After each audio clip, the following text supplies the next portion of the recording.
We've mentioned before that the sunnah of the Prophet ﷺ would be that sometimes he would wash certain parts once, sometimes he would wash them twice, and sometimes he would wash them 3 times. As has been mentioned, for example, in a hadith narrated by what's known as Hadith Uthman, collected by Imam Bukhari, Imam Muslim, in which the Prophet ﷺ's wudu was explained. In that hadith in Sahih Bukhari and Sahih Muslim, the Prophet ﷺ washed his body parts, the ones that we wash in wudu, 3 times. Okay, 3 times. In another hadith narrated by Abdullah ibn Zayd, also collected by Imam Bukhari and Imam Muslim, the Prophet ﷺ washed his arms only twice. In other hadith, the Prophet ﷺ washed his, let's say, his arms only once. So, what should we do here? We should know that, yes, the Prophet ﷺ used to vary the amount of times he would wash his arms, for example, or wash his face. Sometimes he'd wash it once, sometimes twice, sometimes 3 times.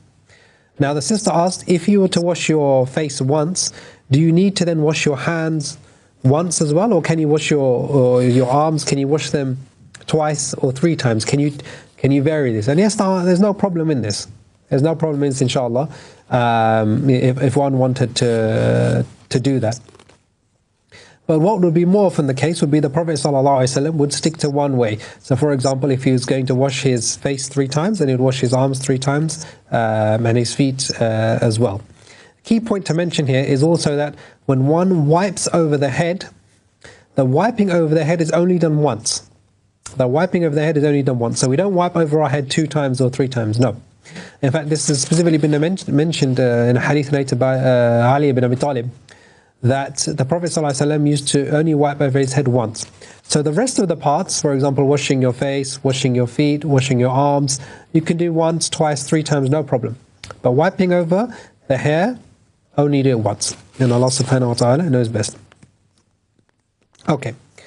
And the last question that we had before we go to the break, the sister asked about the iqamah for women that are praying. Do they need to do the iqamah? The scholars do differ over this issue. Some say that yes, one should do it. Others say that no, it's better not to.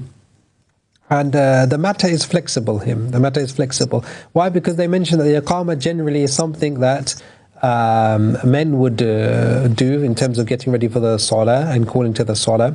So some scholars mention that it would be makruh, it would be disliked. But again here the matter is flexible. If one doesn't do it, then fine, no problem.